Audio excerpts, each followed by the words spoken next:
So now we jump to verse 39. In Luke's account, we go into the Gethsemane's garden. He never mentions it by name.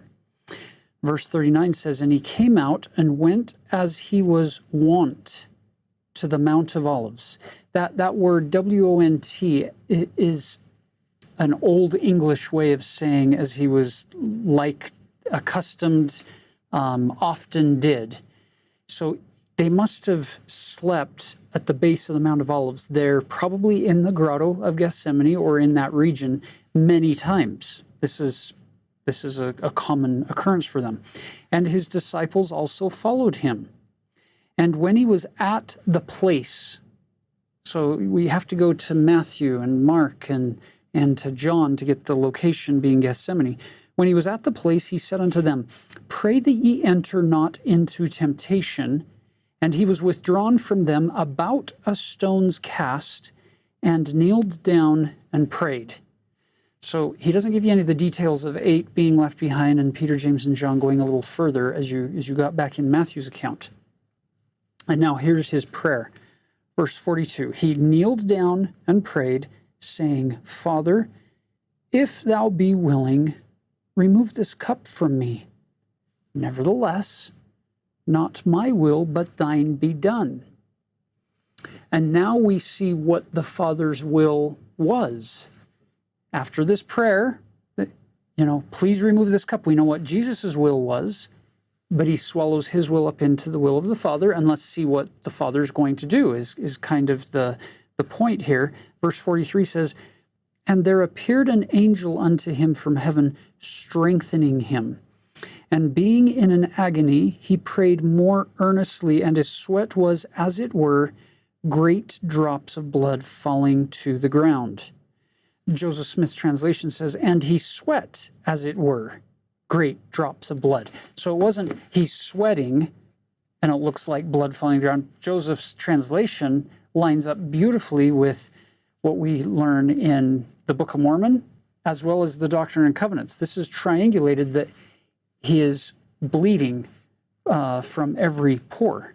Now there's a little caveat here. In verse 43 and 44, if you look at BibleHub.com and you look at multiple English translation versions of the Bible, you will see that in some of them, verse 43 and 44 are missing. They don't show up in many of these English translations of the Bible. And the reason is, if you go back to our earliest manuscripts, those two verses are only in about half of those earliest copies of the New Testament in Greek. So in some of them, it goes straight from verse 42 down to verse 45, completely skipping 43 and 44. So it depends on which manuscript family you are looking at, whether or not you're going to translate those two verses. Our friend and colleague there at BYU, Lincoln Blumel, wrote an incredible article a few years ago, because in academic circles, the conclusion up to that time was that these verses were added later on by people in the early Christian church to push back against the Docetist doctrine. There were actually Sunday school classes in that early Christian church where you had members of your congregation sitting there as Christians saying, yeah, we're Docetists. And some of you are thinking, well, what is a Docetist? A Docetist is one who believes that Jesus never fully was embodied, that he never actually had a body of flesh and bone, because he's God, and he couldn't have become that defiled by living in a body of flesh, because flesh is unclean, and we can't have God being unclean. And Taylor just got through talking about that moment being the most ritually impure possible if he's bleeding from every pore. And so the Docetist doctrine was such that they would say it just looked like Jesus had a body, but he didn't really defile himself by taking upon him flesh. You can see how people get to that, without further light and knowledge. If all you have is a few words on the page and you let people debate long enough without having the Spirit, interesting things can happen. Yeah, so the philosophy in scholarly circles was, yeah, Luke would never have written verse 43 and 44. Somebody later on added it to try to show, no, see, Jesus really did have a body, and an angel really did come and help him because he needed it, and to push back against that what they saw as heretic Docetist doctrine. Yeah, so the claim that it's a late addition. And it's interesting what Lincoln was able to discover through his studies of this. Which was beautiful, because he came at this from the perspective of the Book of Mormon and the Doctrine and Covenants, saying, no, Jesus bled from every pore. This is good doctrine, with the assumption that Luke, the physician, would pay attention to that more so than Matthew and Mark and John. So, yeah, on that note, it has been medically documented where people have sweat blood when they're under extreme duress and pressure. It's rare, but in the medical literature, it's happened. And so it's interesting that you have Luke, who we know to be a physician. He would care about this. He would understand, like, this is such significant suffering. I got to explain to you how bad the suffering was. This is what happened. He would understand the medical diagnosis.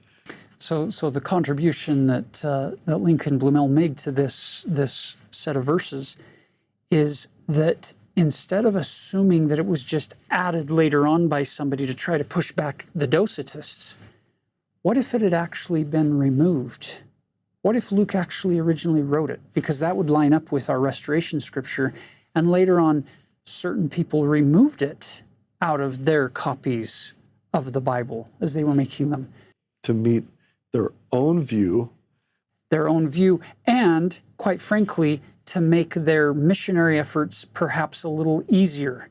Because think about early Christian missionaries going through the Greco-Roman world preaching these scriptures, and think of the Greco-Roman pantheon of gods and goddesses.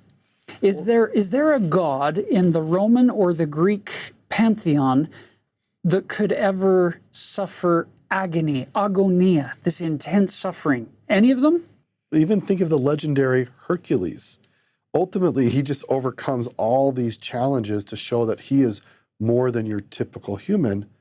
As Tyler's pointing out, what good Greco-Roman citizen is going to be enticed to worship a god who seems to be so earthy and so capable of suffering?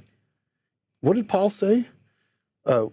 It's foolishness to the wise, or to the Greeks, and it's a stumbling block to the Jews. It just really got people tripped up anciently, like, this is not the kind of guy that I would want to spend time paying attention to. So you could imagine that potentially you might have some well-meaning missionaries or other copyists who are trying to entice people to understand Jesus without sharing some perspectives on Jesus that might be hard or distasteful for people to understand. Yeah, so you basically have three things in those two verses. Number one, an angel came and strengthened him. Can you see why a first century missionary might have a difficulty teaching that to Greco-Roman audiences, that an angel had to come and strengthen our God? And number two, that he was in an agony, in an agonia. And number three, that he bled. From his sweat was, as it were, great drops of blood falling to the ground. So this isn't intended to be this huge philosophical or scholarly discussion. It's to show the complexity of when you get into biblical studies, there are all these differing opinions. And can I just say what a blessing it is to have the Book of Mormon and the Doctrine and Covenants, the Pearl of Great Price, and more importantly, perhaps, is living prophets who can help us understand and interpret the words that come to us in the scriptures, so that we can have a firm foundation for our faith. That Jesus Christ went into Gethsemane, and he actually did suffer infinite agonies. An angel did come to strengthen him. He did bleed from every pore. Why? He was partaking of the bitter cup, to use his wording of symbolism, because we put all of our bitterness into that cup. He's taking it into him, and he's experiencing everything that we talked about in that previous couple weeks ago, the lesson from Matthew and Mark in Gethsemane. Those infinite, deep, impossible to comprehend pains, and it doesn't bother us to see an angel coming to strengthen him and to see him enduring this infinite agony. So it's beautiful when you can not just take what used to be the scholarly consensus and just say, well, I guess that must be true, but add to it what we understand from Restoration Scripture and figure out what we really understand in the latter days moving forward.